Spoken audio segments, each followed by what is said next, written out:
Good morning mga kalola! Ito na naman ang inyong lolang makulit nagbabalik. Workout naman tayo this morning. At si lolo hindi pwedeng mag-bicycle dahil matindi yung kanyang ubo. So dito muna kami sa bahay at paikot-ikot lang muna kami sa sentro. Yun lang. Sa pagbabicycle baka next week. Okay guys? So samahan nyo na akong mag-exercise. Nakapagpahinga na ba kayo? Tapos na ba kayong mag-breakfast or mag-lunch? Kinakalala kapag pahinga na kayo at least 1 hour or 2 hours, ha? Huwag kayong mag-exercise after your meal. Hindi maganda sa health.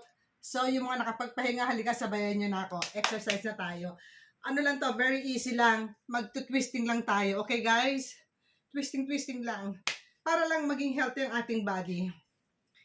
Hindi natin kinakalala mga hard exhibitions. Basta igalaw lang ang katawan. Huwag lang kayo laging pirmis. Ito, meron tayong twisting na to. Ito ang gagamitin natin, guys. Kahit saan, may paraan, Basta gusto lagi mag-exercise. Hindi ako makapunta sa living room kasi nandun si Fabio at nanonood ng TV. Baka makapiright tayo. Mahirap na. Diba, guys? Samahan nyo ako mag-exercise. Halika, sumabay ka na rin dito. Pasensya kayo kung nalalaglag yung aking shorts, ha? Medyo, nababawasan yung ating kabilbilan. Happy na ako sa result ng aking pangangatawan, sa aking health. Matagal-tagal na rin naman kasi akong nagaganito. Hindi lang last year or hindi lang 2 years ago. Since when I was 40 years old, nag-start na ako workout ba. Hindi pa uso ang reels nung araw. Yes, dahil kung hindi ko naman kasi i-workout yung katawan ko, ako rin na mahihirapan. Pagka tumataba ako ng medyo very, very light, hinihingal na agad ako at saka ang hirap kumilos. Yun ang napapansin ko pag medyo tumataba ako. Kaya kapag ka ganon, nag-workout agad ako. Depende rin sa season dito, pag summer swimming, pag medyo magandang panahon, walking o bicycle. Ganyan kami rito ni Fabio.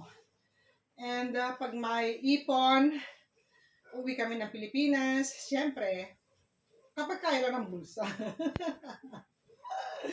Simple lang ang buhay namin ni Fabio dito. Okay, guys? Yes, nagbabakasyon kami sa Pilipinas 6 months doon. Kapag may pera, pero pag walang pera, tahimik kami dito sa Italy. Dito muna kami. Purlala ang inyong Lola Cora.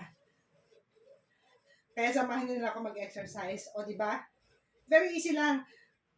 Tatanong nyo kung saan ko nabili itong ating twisting board.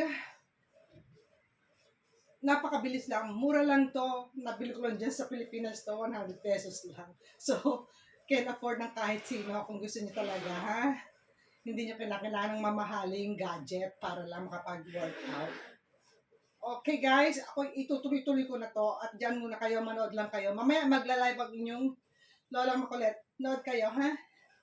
Okay. Isayaw-sayaw natin yan.